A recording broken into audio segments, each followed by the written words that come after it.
tarde a todos. Boa tarde também a todas.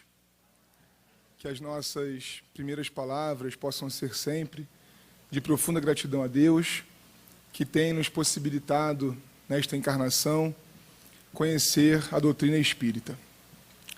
É bem verdade que nós estamos um pouco traumatizados com a palavra Bélgica, mas eu preciso retomar a fala do William, para que possamos dar alguns passos atrás, precisamente há 113 anos, quando, em 11 de junho de 1905, em Liège, capital da Valônia, departamento de Liège, na Bélgica, pronunciava a sua conferência no Congresso Espiritualista de 1905, Leon Denis. Imaginemos nós um ambiente como este, certamente menos infraestrutura, menos organização, menos climatização, mas num palco assim, sentados lado a lado, Leon Denis e Gabriel Delany, aqueles que, como convidados honorários, presidiam naquela oportunidade o Congresso. Leon Denis, um cinquentão, já reconhecido naquela época como apóstolo do Espiritismo, seu biógrafo e amigo pessoal, Gaston Luce, gostava de dizer que ele era o professor de confiança, porque, afinal de contas, na palavra de Leon Denis, havia sempre um valor muito forte da certeza de que fosse na época presente, fosse em momentos futuros, cada um de nós teria o prêmio esplêndido da consolação absoluta pela felicidade conquistada por suas ações. E Leon Denis, naquela oportunidade, pôde conversar sobre o objetivo essencial do Espiritismo. Um texto que nos chega às mãos este ano, em 2018, pela tradução, precisamos fazer o registro, da confreira Fabiana Rangel, pela editora online Autores Espíritas Clássicos, que traz a lume esse discurso de Leon Denis, onde ele estabelece alguns critérios para que possamos efetivamente fazer espiritismo. Entendemos que a conexão entre este congresso e o livro O Problema do Ser e do Destino, não desejo dar nenhum spoiler aqui, porque então descobrimos hoje que é o tema do congresso do ano que vem, mas há uma profunda conexão entre este congresso, o livro O Problema do Ser, que será trabalhado aqui no próximo fórum, e o pensamento maduro de um Leon Denis que havia passado já por algumas décadas de trabalho árduo na promoção, na divulgação espírita. E dizia Leon Denis que o objetivo essencial do espiritismo, ele se constitui numa estrada de mão dupla. Foi a expressão usada pelo mestre de Tours. Numa das vias dessa estrada vai a experimentação. Cita ele, no início do seu discurso, Charles Richer, não propriamente espírita, mas a quem muito devemos em termos da conceituação em torno da mediunidade, da ectoplasmia, sobretudo. Dizia ele, os espíritas são muito pouco cuidadosos, muito crentes, às vezes quase ingênuos. Leon Denis citava Charles Richer, no sentido, naturalmente, da experimentação, do trato com o além, com a mediunidade. Crítica essa que permanece viva entre nós, usufrutuários da mediunidade, que quase sempre escolhemos um dos dois extremos no trato com os espíritos. A descrença total ou o fanatismo, da distância que às vezes produzimos do método de Allan Kardec, da avaliação crítica, sensata. Quantas vezes Kardec debateu com São Luís, quase sempre foi convencido, mas há relatos de conversas em que São Luís não conseguia convencê-lo. E uma vez não convencido, Kardec não aplicava o ensino que lhe era ministrado pelos espíritos superiores. Porque esse ensino, dizia Leon Denis em seu discurso, precisa passar pela razão, precisa atingir o senso o bom senso, como foi caracterizado Kardec, o senso espírita. Vivemos um momento, sem que precisemos declinar nomes de pessoas ou instituições, em que a literatura dita espírita que chega em nossas mãos, não na livraria do Fórum Espírita Leon Denis, muitas vezes vem com o carimbo espírita, sem ser verdadeiramente um conteúdo espírita. Vivemos uma época em que alguns sonhos viram livros, e livros que são inspirados pelos espíritos ou ditos psicografados por entidades que não merecem a nossa atenção, porque pseudo-sábios, claramente fica quando lemos certas obras. É a crítica de Richer que Denis importava para o seu discurso. Uma parcela do nosso movimento ainda essencialmente crente. E Denis trabalha, então, numa comparação muito interessante, o significado dessa palavra. Quando nós falamos, por exemplo, eu acredito nos espíritos, eu acredito na reencarnação, eu acredito na imortalidade da alma, em Deus, já estamos pronunciando, pela análise perspicaz de Leon Denis, uma frase questionável do ponto de vista doutrinário. Porque a comunicação com os espíritos, como disse ele no Invisível, muito bem estudado aqui por Dona Sueli mais cedo, é uma lei divina. Porque, meus amigos, crer, nós podemos crer em qualquer coisa. Um colega de trabalho dizia outro dia, Saulo, eu tenho certeza, eu acredito, que Jonas foi engolido pela baleia. E se estivesse escrito que ele engoliu a baleia e os dois sobreviveram, eu também acreditaria. E ele está no seu direito, porque a crença não necessariamente está em diálogo, nas épocas que vivemos até hoje, pelo menos, na religião como um todo, mesmo na cristã, com a razão. Mas do ponto de vista espírita, nós gostamos de pronunciar por aí, repetir aquilo que Kardec coloca na folha de rosto do Evangelho segundo o Espiritismo, produz uma fé que encara a razão, frente a frente, em todas as épocas da humanidade. De modo que, diz Leon Denis, a experimentação espírita precisa ser a primeira via, pavimentada, segura, dessa estrada. Baseada, assim, na aplicação do senso crítico, mas sem que descambe para a crítica pessoal, baseada na análise da identidade dos espíritos, mas sem que acabe escorrendo para a dúvida que muitas vezes contamina o nosso coração diante de uma comunicação espírita. A análise do conteúdo, a crítica do que está sendo dito, sem que necessariamente isso signifique a crítica do médium. Vivemos um momento quase esquisito em que os médiuns espíritas, boa parte de nós médiuns espíritas, sentimos-nos criticados quando alguém questiona a mensagem. Quando Allan Kardec veio nos mostrar que o médium oferece um concurso exclusivamente mecânico. Portanto, não há nenhuma possibilidade dele ficar ofendido porque o conteúdo nem seu é. Há uma médium utilizada por Allan Kardec na codificação espírita, Madame W. Creel.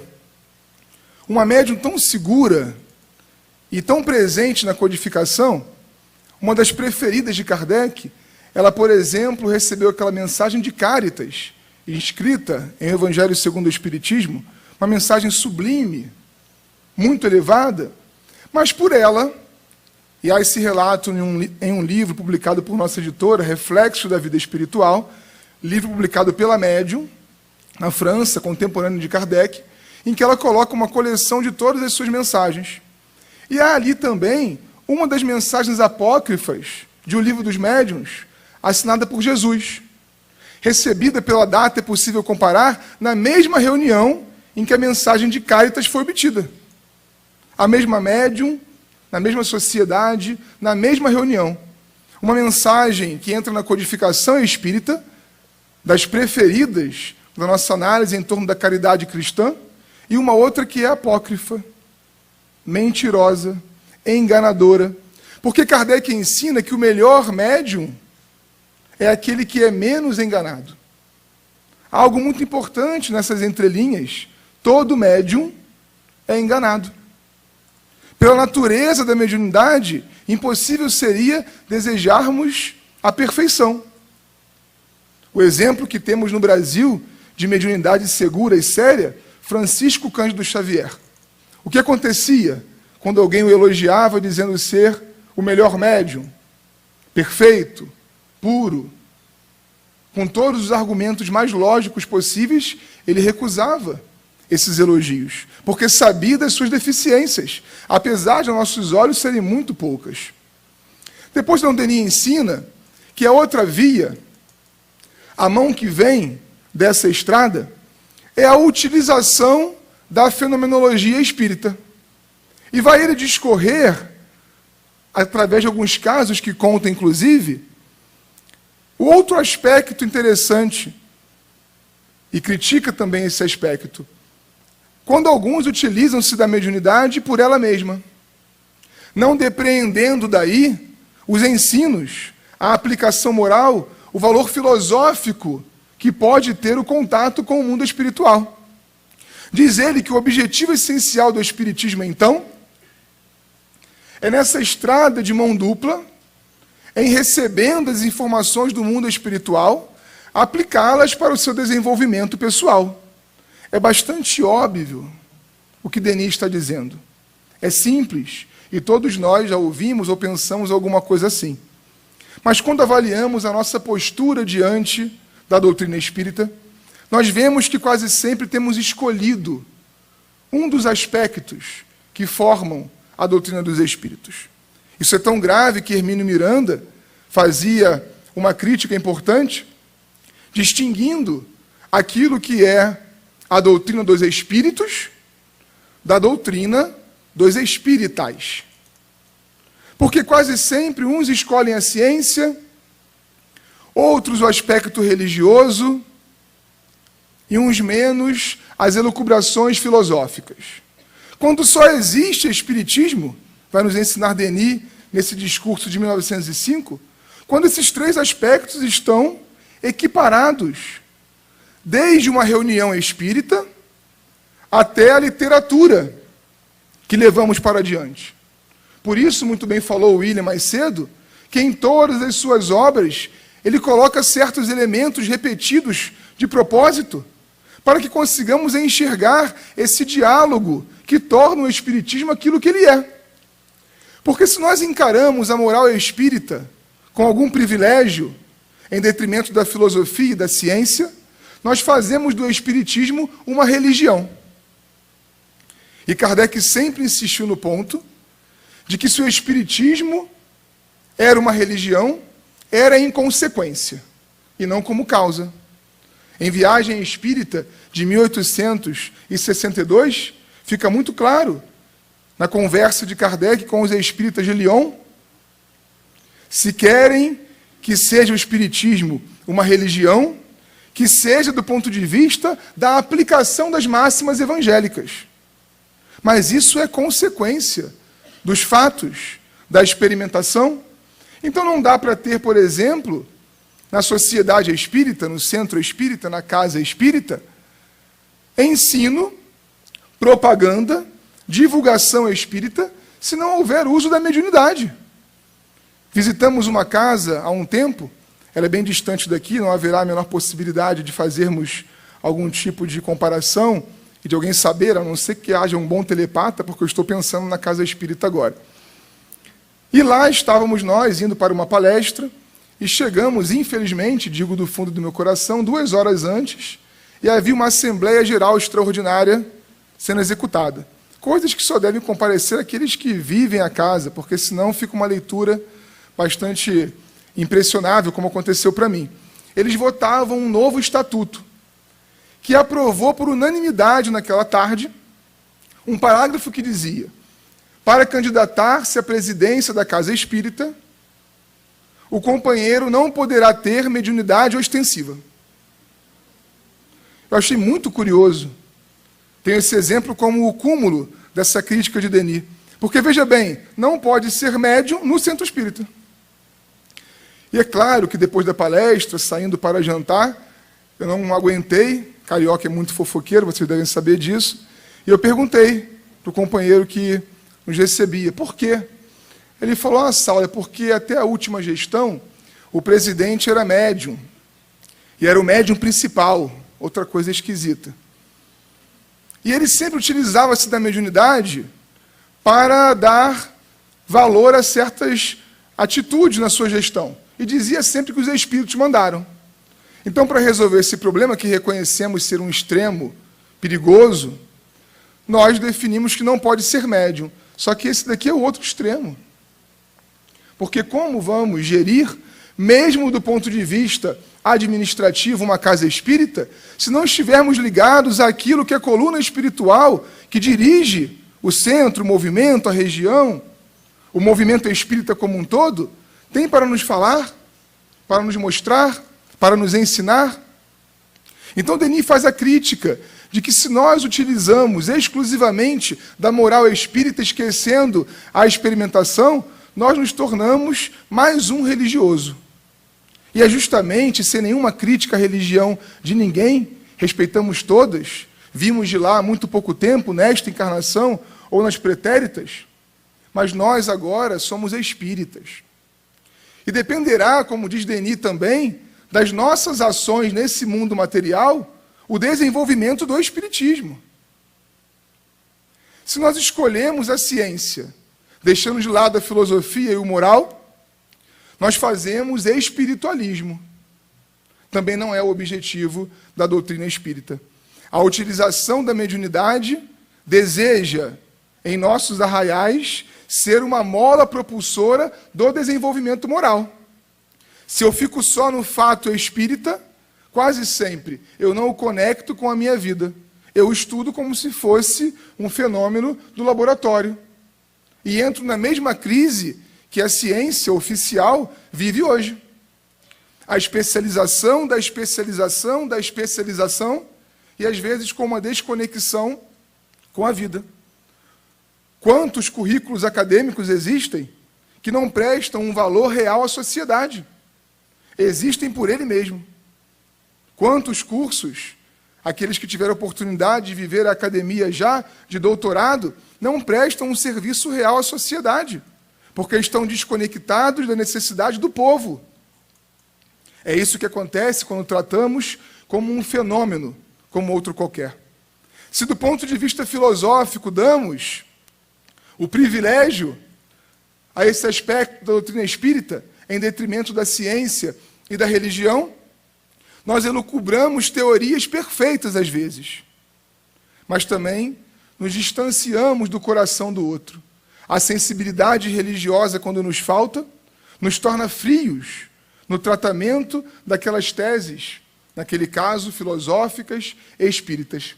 Denis vai dizer, então, que o objetivo essencial precisa ser na construção desse século XX, falava ele. Mas como o Arthur muito bem expôs para nós, podemos importar para o século XXI, porque continuamos vivendo a mesma crise. O objetivo essencial do Espiritismo será a reunião dos seus valores intrínsecos para que consigamos apresentar àqueles que chegam os pontos de encontro e não as deficiências. Não estamos aqui para brigar com a ciência oficial. Quantos de nós assomamos a tribuna para dizer que o Espiritismo está mais avançado que a ciência do mundo? Com uma fala dessa, se nós estamos recebendo um cientista na plateia, nós espantamos muito mais do que aproximamos. Fica um tanto prepotente, fica arrogante dizer que estamos mais avançados do que a ciência, quando ela, com seus métodos e sistemas, nos oferecem tanto conforto, tanto progresso. Quando nós falamos que respeitamos as outras religiões, mas que a nossa é melhor, nós estamos afastando aqueles que chegam e que, segundo Leon Denis, vamos combinar só entre nós, segundo Allan Kardec também, nem necessitam ser espíritas para estar aqui. Allan Kardec utilizava-se daquelas jovens médiuns que muito colaboraram para a codificação espírita. Ruth Celine Jafé, por exemplo, era judia, praticante. Ia à sinagoga aos sábados e à reunião da sociedade parisiense às sextas, sem deixar de ser judia em nenhum momento. As irmãs eram católicas, praticantes, de modo que Kardec, em Viagem Espírita, de 1862, chega a usar a nomenclatura de católicos espíritas, judeus espíritas, protestantes espíritas, que seriam aqueles que continuam, de acordo com as suas necessidades, seguindo um ritual, uma liturgia, um corpo dogmático de doutrina, mas assumindo a comunicação com os espíritos como lei.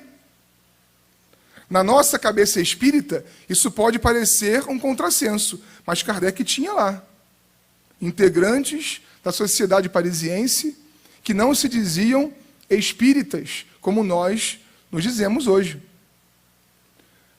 Parece que nos concentramos, a crítica de Denis, nos pontos em que divergimos, quando o trabalho do espiritismo, dessa renovação do mundo, é justamente os pontos para os quais convergimos. A mediunidade, como lei, pode e deve ser um ponto de convergência. Denis tinha padres, pastores, amigos pessoais seus, que iam em sua residência debater a mediunidade. Não conversavam sobre a natureza de Deus, porque para cada um havia um entendimento muito consolidado e indiscutível sobre esse assunto. A reencarnação não era um ponto possível naquele diálogo, porque cada um entendia de modo muito diferenciado a vida humana sobre a Terra, mas a mediunidade, para o padre e para o pastor, eram tranquilas, naturais até. Uma vez demonstrada a identidade dos espíritos na comunicação espírita, passou a ser um fato. Aliás, esse é o aspecto espírita que ficou mais evidente à época. Se olharmos com carinho, Allan Kardec ainda usa a palavra dogma para falar de reencarnação. Porque Allan Kardec não teve oportunidade, como fez com a comunicabilidade com os espíritos, um outro pilar básico da doutrina, de testar a reencarnação. Pelo seu método do controle universal do ensino dos espíritos, ele pôde identificar as entidades que se comunicavam e estabelecer aquilo como uma lei. A reencarnação ficou para um pouco depois. Hoje isso está muito claro. E, curiosamente, os pesquisadores mais conhecidos no campo da reencarnação não são espíritas. Como, por exemplo, o professor Ian Stevenson, nos Estados Unidos. 20 casos sugestivos de reencarnação. É uma pesquisa, à semelhança daquela que Herculano Pires fez aqui no Brasil, que se assemelha ao método de Kardec para a comunicabilidade. Então, a reencarnação não estava provado ainda, digamos assim. Mas a comunicabilidade estava. Por que negar uma lei nova só porque eu sou católico? Por que negar uma nova lei só porque sou luterano? Mas nós, às vezes, afastamos. Um colega de trabalho chegou outro dia, cabisbaixo, entristecido mesmo, dizendo que havia sido desligado do outro vínculo empregatício dele. Fiquei um pouco espantado, porque, afinal de contas, ali naquele ambiente que dividimos, ele era um dos mais antigos e mais capazes. Alguém acima de toda e qualquer crise, de todo e qualquer corte de gastos. E, curioso, perguntei o que houve. Como já disse, carioca e fofoqueiro, perguntei o que houve. Por que você foi demitido? Ele falou, Saulo, eu não tenho a menor ideia. Mas eu desconfio que foi um presente que eu dei para o meu chefe. Aí eu falei, bom, exceto um cavalo de Troia, o que você pode ter oferecido a ele que tenha o magoado tanto? Ele falou, eu dei um livro de presente para ele. Um livro? Não, mas um livro não quer demissão de ninguém. Que livro foi esse? O Depois da Morte, de Leon Denis. Aí eu fiquei pessoalmente ofendido, né? Leon Denis causou a demissão do meu amigo, não pode ser. Eu perguntei, mas ele é espírita de que centro? Não, Saulo, é testemunho de Jeová. E eu perguntei a ele, foi engraçado até aqui, porque eu perguntei a ele, mas por que você não foi numa livraria gospel? Não comprou uma nova tradução, de repente, do Novo Testamento? Ou um livro qualquer que você tivesse certeza que ia agradá-lo? Ah, Saulo, eu levei depois da morte para ver se levantava um pouquinho o nível dele. É mais ou menos o que acontece quando nós olhamos exclusivamente a doutrina espírita como religião. E não conseguimos imaginar que o outro possa ser feliz e até chegar à perfeição espiritual sem o espiritismo. Porque pedindo perdão a cada um de vocês, me parece que ser espírita é muito mais sinal de incompetência do que de especialidade. Nós precisamos de mais detalhes e explicações para servir. Quando aquele companheiro, mesmo com a explicação, para nós absurda, sobre Jonas e a baleia, serve. E às vezes melhor do que o nosso coração está sendo capaz de fazer. Que nós possamos olhar a doutrina espírita como una. Porque se eu reparto o espiritismo, eu deixo de encará-lo como ele é. Não há nenhum problema do ponto de vista pessoal, porque todos nós vamos chegar à felicidade suprema e todos os caminhos levam ao Pai. Mas há um problema para o progresso do espiritismo. Nós acabamos por atrapalhar a marcha do espiritismo. Que é claro que os espíritos vão replanejar e reestruturar, mas há um atraso significativo. Porque conforme disse Denis, ele será aquilo que dele fizermos. E no capítulo 5 do livro Espíritos e Médiuns, Leon Denis, estudando a mediunidade, como em toda essa obra, aliás, uma obra bastante resumida e introdutória, interessante, a No Invisível.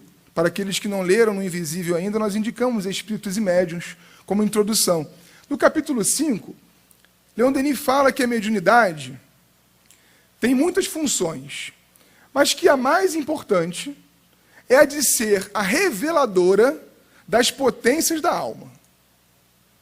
E esse é o ponto que gostaríamos de desenvolver. A mediunidade é a reveladora das potências da alma. Potências da alma que ele estuda na parte 3ª do livro O Problema do Ser e do Destino. Farei um parênteses, a pedido do chefe, para esclarecer do ponto de vista editorial a escolha desse título.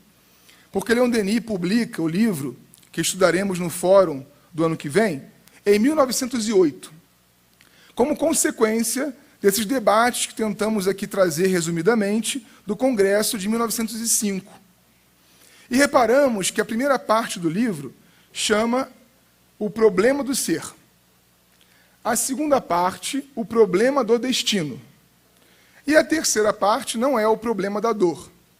A terceira parte é as potências da alma. Dentre elas, as potências da alma, há a dor.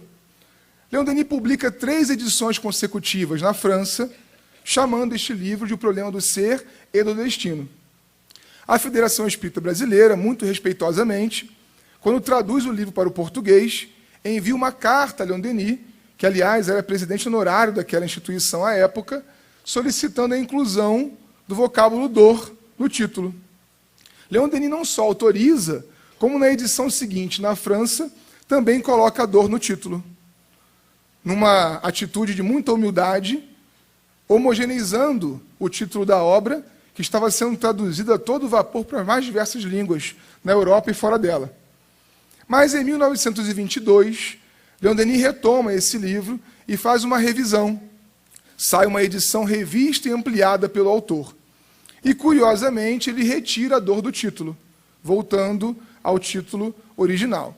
Como a editora prefere sempre a última edição do autor, sempre mais rica, né, e mais fruto de maiores pesquisas, como um produto de segurança daquele autor, nós só respeitamos, naturalmente, o título escolhido por Leon Denis.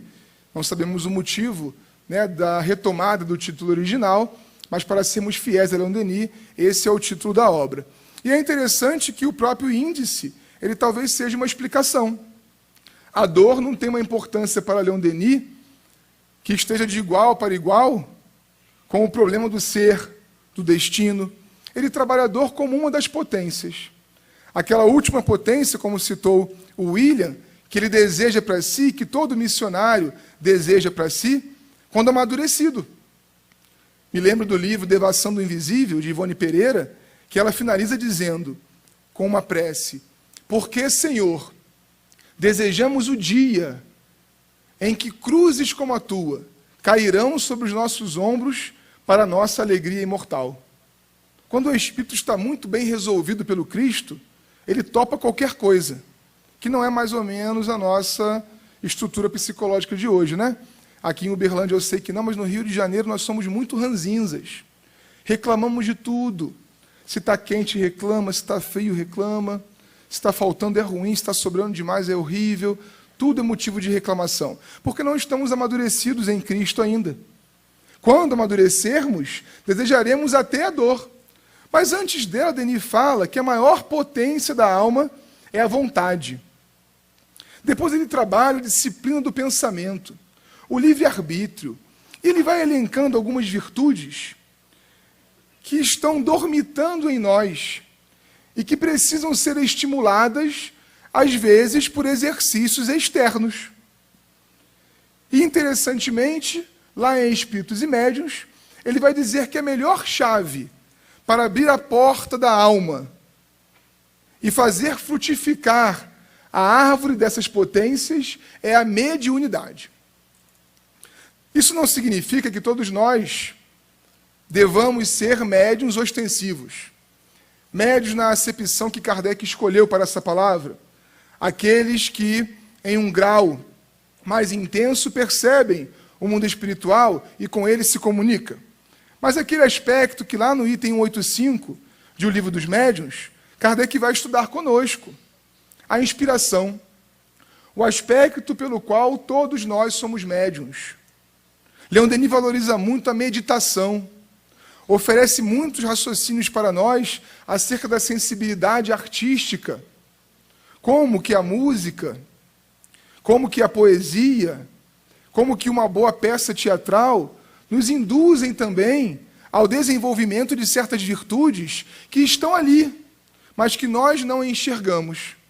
Mas como o Denis é muito prático, ele trabalha essas potências, mostrando a interlocução prática disso com a nossa vida.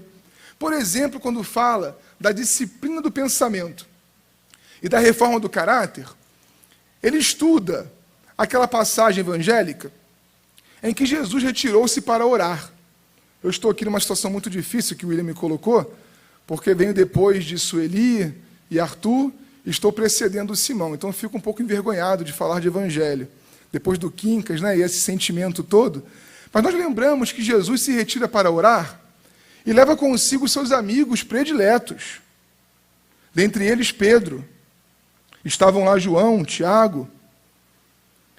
Ele fica por alguns minutos, talvez por uma hora, dentro do horto orando. Quando retorna, encontra os seus amigos dormindo. Tanto que ele chama a atenção de Pedro: por nem uma hora pudestes velar comigo.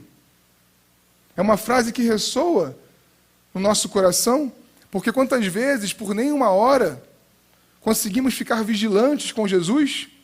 Ele complementa, na segunda vez que volta e encontra-os dormindo de novo: vigiai e orai, para não cairdes em tentação. E Leon Denis fala que essa vigilância que Jesus propõe, para ser prática, precisa ser policial. As imagens de Denis são tão lúcidas e lúdicas também quanto aquelas de Kardec. Denis fala que um policial, no bom cumprimento do seu dever, responde por um perímetro. É aquele que dá conta, em relatórios para o seu superior, de tudo o que aconteceu durante o tempo do seu plantão, naquela faixa de território. Qualquer coisa que naquelas 12, 6, 8 horas ocorrer ali, será de sua responsabilidade, direta ou indireta. Nós precisamos, diz Denis, vigiar os nossos pensamentos. E ele recorre a Bozano, no livro Pensamento e Vontade, no capítulo da fotografia do pensamento. Bozano cunha uma palavra que nós, injustamente, dizemos que é de André Luiz. Há muitos termos em André Luiz que são recuperação de Bozano, de Delane, de Richer, e que, como nós não lemos os clássicos, achamos que é revelação. Uma delas é a ideoplastia. Bozano fala que o pensamento, isso como consequência de uma série de experimentações de fotos das formas pensamento, também acreditamos que forma pensamento é de André Luiz. Não, é de Bozano. Leon Denis, recorrendo a isso, diz: os nossos pensamentos pairam na psicosfera, produzindo o nosso presente e preparando o nosso futuro. O nosso pensamento paira na psicosfera que nos rodeia, explica o nosso presente e prepara o nosso futuro. De modo que, se nós estamos reclamando, não dá para reclamar de alguém que está do lado de fora. Porque o nosso pensamento é a gênese da vida que nós levamos. Claro que não podemos interpretar isso fanaticamente e acreditar que todo e qualquer mal, os males da vida cotidiana, são fruto de um estado mental desse momento de hoje. Claro que há vicissitudes, há provas e há até expiações, e precisamos encará-las com alegria, mas muitos dos nossos males, aqueles que Kardec no capítulo 5 tratou como de causas atuais das nossas aflições, têm uma repercussão no nosso pensamento. Então, antes de pensar em mudar nossas ações, diz Denis nesse capítulo da disciplina do pensamento, precisamos enxergar, reconhecer como vai o nosso pensamento. E aí estávamos no grupo espírita, em nossa casa espírita, estudando esse texto. E uma companheira contou-nos uma situação que ela passou, que, segundo ela, naquele momento de estudo da disciplina do pensamento e da reforma do caráter, era a experiência perfeita do que Denis propunha. Vamos explicar já qual é a proposta de Denis. Ela estava no ponto de ônibus, aguardando a condução, após uma reunião de quarta-feira, onde estudamos de modo sistematizado o Evangelho segundo o Espiritismo. Naquele dia, o tema tinha sido o perdão das ofensas. Ela saiu de lá muito meditativa, avaliando aquele texto de Paulo, onde ele dizia que era necessário perdoar para que nós pudéssemos ser cristãos de verdade. O perdão cristão é o esquecimento do passado, diz Paulo de Tarso, em o Evangelho segundo o Espiritismo. Ela tinha ministrado alguns passes, percebeu muito claramente o mundo espiritual, saiu dali levitando, como nós costumamos sair de nossas casas espíritas. Mas o Rio de Janeiro, apesar de não ser tudo que mostra o noticiário, é um pouco daquilo. Ela ficou por 30 minutos no ponto de ônibus, nada da condução vir, o movimento foi ficando escasso, poucas pessoas passando a pé, só os carros numa rua principal, 1 hora no ponto de ônibus, 1h30 no ponto de ônibus, e nada da condução vir. A essa altura estava ela e mais 2 senhoras sentadas no ponto, um tanto quanto preocupadas, já eram 11 horas da noite, e ela estava agitada, angustiada por aquilo, esquecida um pouco já da vibração da palestra, é assim como todos nós, praticamente. Até que veio a condução. É uma rua grande, ela viu dobrando na esquina lá embaixo, levantou-se, fez o sinal, e como aquela senhora ali pensou, o ônibus não parou. Ela tinha, naquele momento, tudo do homem velho dentro de si. Ela acompanhou com o seu olhar o ônibus, que continuava o seu trajeto, e disse, melhor, ela gritou, vai encontrar um poste na próxima esquina. Só que ela nos contava naquela oportunidade que ela lembrou de Leon Denis. E ela pensou, eu preciso disciplinar meu pensamento. Não está certo isso. Lembrou do perdão das ofensas. Ficou profundamente envergonhada, com medo, por exemplo, de ter dado passe numa daquelas senhoras que ouviu-la gritar. Imagina? E ela então utilizou-se do que Denis explica aqui. Denis recorre a Kardec em A Gênese, os milagres, as predições segundo o Espiritismo, quando Kardec ensina que a cura é a substituição de um fluido malsão por um fluido são. E Leon Denis fala, nós precisamos corrigir em nossa psicosfera o produto do nosso pensamento. Colocar uma forma pensamento positiva, cristã, em substituição àquelas que ainda nos caracterizam. Mas para isso, eu preciso conhecer o meu pensamento, saber o que lhe caracteriza para fazer a substituição. Então ela puxou todo o ar que ela tinha, lembrou-se das aulas de canto, e com o diafragma em 100%, ela gritou: mas vai conseguir desviar, meu irmão? Tentando substituir a forma pensamento e a ação que aquilo poderia gerar. Porque o pensamento, uma vez emitido, ele passa a produzir na matéria ondas que vão ao outro. Kardec nos ensinou, o pensamento é transmitido de um para o outro conforme o som é levado pelo ar. Então, Leon Denis, na sua praticidade, nos sugere que nós nunca deixaremos de ser egoístas. Ele escreve aqui: não tente deixar de ser egoísta. Recorrendo a Kardec mais uma vez, a maior injustiça que já fizeram com Leon Denis foi dizer que ele não gostava de Allan Kardec, que ele não lia codificação. Basta fazermos a leitura dos seus livros e vermos o quanto que ele cita nominalmente Allan Kardec. Mas como o Denis é muito pouco lido, eu imagino que os críticos também não tenham lido. E ele cita Allan Kardec dizendo: olha, o mal, ele não é. O mal está. Porque o mal é uma ausência do bem, lembra?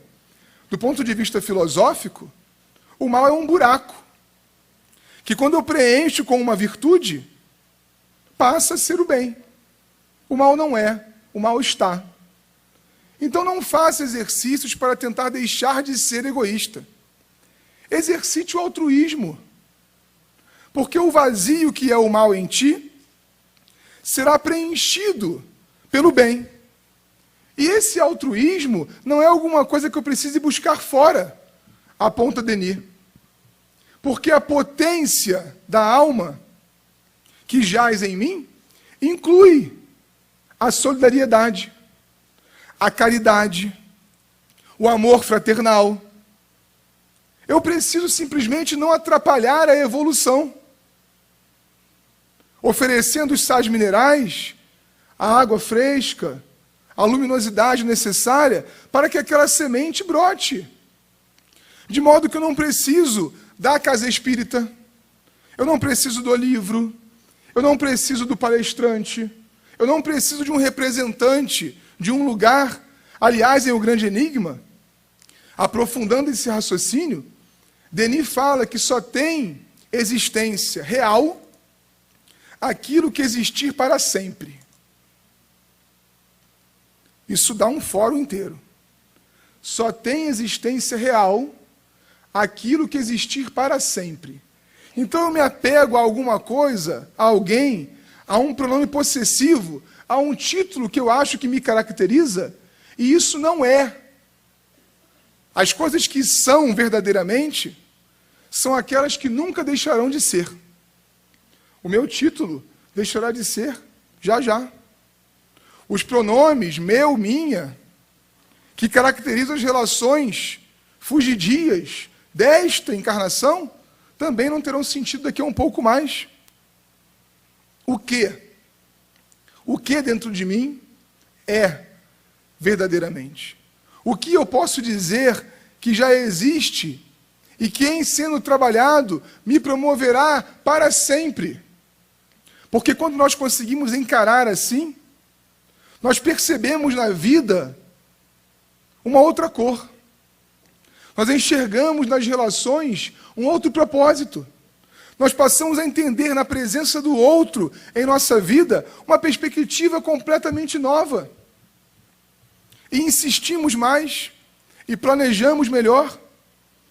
Quando escrevia um dos seus últimos livros, já completamente cego, lendo e trabalhando em braille, quase que exclusivamente, Leon Denis adaptou algo que deve ser parecido com uma prancha de arquiteto, e ele escrevia com o auxílio de uma régua, sem que ele precisasse enxergar, ele grafando no papel.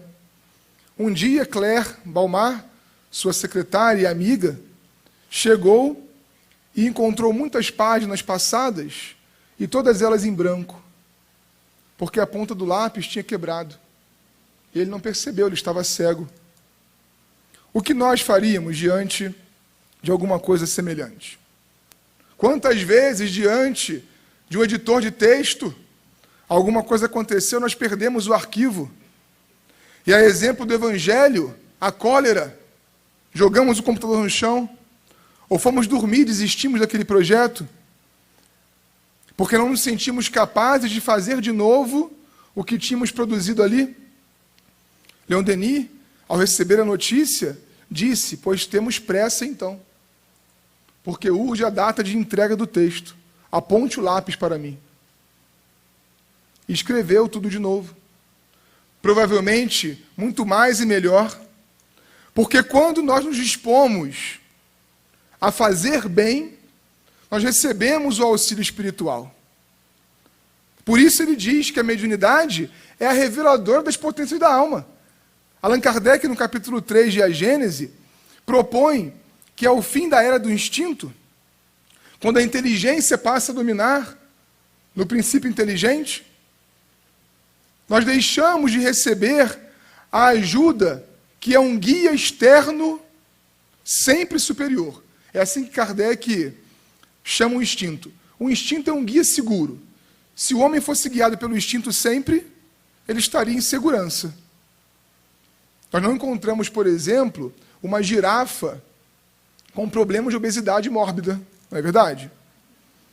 Um leão tentado por comer um pouco mais do que aquela caça que lhe satisfez. Pode estar muito gostosa. Ele vai embora quando o seu estômago enche. Agora, diante do pudim da vovó, ou do pudim da mãe do William, hoje no almoço, diante do feijãozinho de Minas, sempre tem mais um espacinho. O nome disso para Kardec é livre-arbítrio. O nome espírita para isso é liberdade de escolha. Eu deixei de ser guiado por um guia seguro e externo. Agora é a minha inteligência que vai determinar os caminhos. Mas quando essa inteligência se propõe a ser orientada por uma visão superior da vida, e não estamos falando só de espiritismo, ela recebe o suporte espiritual. Diz o biógrafo de Thomas Edison que ele guardava no fundo do seu laboratório uma poltrona. E na direção dos braços da poltrona haviam sempre 2 bandejas de metal e 2 bolas de aço no assento. Quando ele tinha uma dúvida, quando uma equação não estava fechando, quando ele precisava terminar um equipamento, mas faltava alguma coisa para que ficasse perfeito, reconhecendo em si a ausência daquela solução final, ele ia para a poltrona. Não há nenhum registro da espiritualização, do ponto de vista religioso, de Edison. Ele sentava naquela poltrona, segurava as bolas em cada uma de suas mãos e permitia dormir-se. Nós sabemos disso. Aqui, não sei como está funcionando, no Rio de Janeiro os ônibus são sempre muito cheios e cansados. Depois de um dia de trabalho, quantas vezes de pé mesmo dormimos, né? E os primeiros a fraquejar são os membros, os joelhos, os braços. Quando Thomas Edison começava a dormir, aquelas bolas caíam das mãos, batiam na bandeja de aço e faziam um barulho ensurdecedor. E ele acordava, segundo o biógrafo, sempre com a resolução do seu problema. Porque ele sabia que precisava aurir em algum lugar da sua intuição, da sua inspiração científica, como acontece no campo das artes, da literatura, da medicina, do ensino, de qualquer área. Porque quando eu me permito, com boa vontade, realizar o que eu preciso fazer, o mundo espiritual vem em meu socorro. Kardec propõe no capítulo 3 da Gênese que a substituição do instinto, a substituidora do instinto, é a mediunidade. É a inspiração. Que se nós vigiamos e oramos, vem. Chega para todos aqueles que humildemente buscam no mais alto o diálogo para a resolução das suas questões. Quantas vezes abrindo um livro, conversando com um companheiro, assistindo uma palestra ou dormindo num sonho, nós temos aquela luz no fim do túnel. Aquela resolução que o labirinto e a angústia que ele traz não nos permitia ver. Olhamos um pouquinho mais do alto e vemos, como na teoria da presciência, a solução para problemas que antes achávamos insolúveis. Leon Denis fala: ó homem, que guarda em ti a solução para os teus problemas. Mergulha no teu sentido íntimo, é outra das potências da alma, e acha Deus, porque Deus não está no templo de pedra, que não é, que é corroído pelo tempo, e que os livros não vão mais registrar a existência daqui a séculos. Procura Deus no teu coração, que criado pelo Pai, sensibiliza-se diante das suas assinaturas em a natureza, e que não necessita dos ensinos daqueles que nada sabem ensinar, porque vinculam-se ainda ao pensamento antigo. Procura Deus na criança, que com a inocência e a ingenuidade se põe diante de ti como um livro em branco e se apresenta com novas experiências, trazidas inclusive do seu passado, mas renovadas pela vida de hoje. Procura Deus na simplicidade, procura Deus dentro de ti. Quantas vezes nós temos insistido em procurar a solução para os nossos problemas do lado de fora. Do lado de fora, nós teremos o suporte, inclusive dos bons espíritos.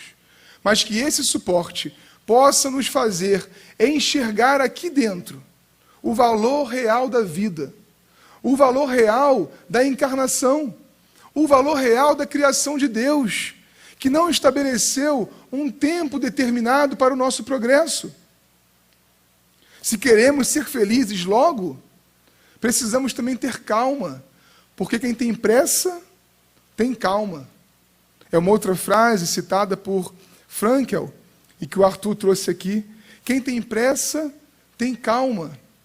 Que nós possamos avaliar o nosso planejamento, mas não um planejamento encarnatório exclusivamente, mas o planejamento da vida imortal, daquilo que nós desejamos para nós e podemos criar desde já, mas que muitas vezes, por colocarmos como algo externo, nós não conseguimos nem enxergar. William falava da conjunção perfeita de Denis e dos seus guias, mas citou também a relação que havia entre guia e guiado, e uma profunda amizade e fraternidade, e arriscamos dizer também uma certa estrutura espiritual de amadurecimento que tornava muito semelhante o pensamento de Denis ao de Kardec, ao de Jerônimo, ao de Joana. Isso fica claro com as revelações que vamos recebendo, cada vez por mais médiuns seguros, de que aquela encarnação de Jan Hus, na Boêmia, foi acompanhada de uma inspiração. Até hoje, no meio protestante, lembra-se dos russistas, que tornaram possível o caminho, mais tarde, de Lutero, de Calvino. E Jan Hus se inspira profundamente numa outra alma nobre, que vinha lutando na Inglaterra pelas bases daquilo que hoje nós conhecemos como a Reforma Protestante, John Wycliffe.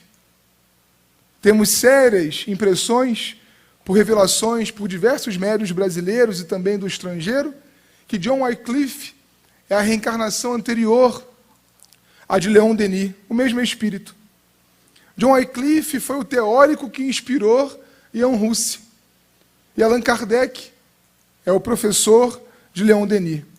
Que nós possamos aproveitar um pouco dessa amizade que foi consubstanciada nesses livros, nesses ensinos, nessa doutrina, para que não corramos o risco do atraso espiritual, porque não estamos ameaçados mais pelo inferno. Não transformemos o umbral no inferno espírita para continuar ameaçados, ameaçadores e culpados. Não há riscos nesse nível, porque não há castigo. Porque Deus sabe esperar o tempo da expiação, como nos ensina o Livro dos Espíritos, mas que não corramos o risco do atraso espiritual.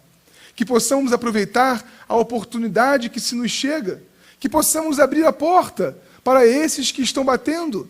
Talvez hoje, para aqueles que estão conhecendo Leon Denis, pelas primeiras vezes, é ele, o professor de confiança, batendo a nossa porta.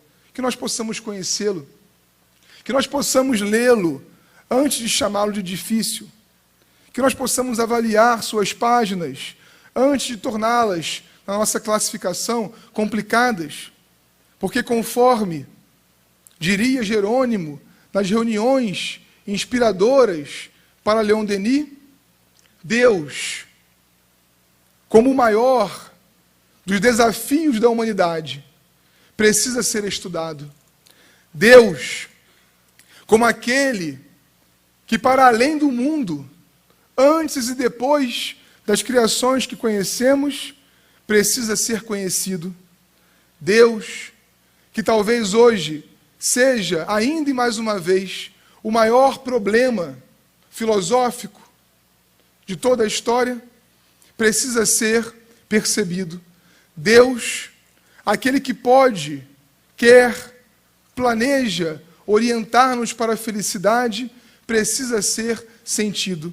Que possamos estudar Leon Denis, a doutrina espírita, buscando a Deus, mas que possamos perceber Deus, que possamos sentir Deus.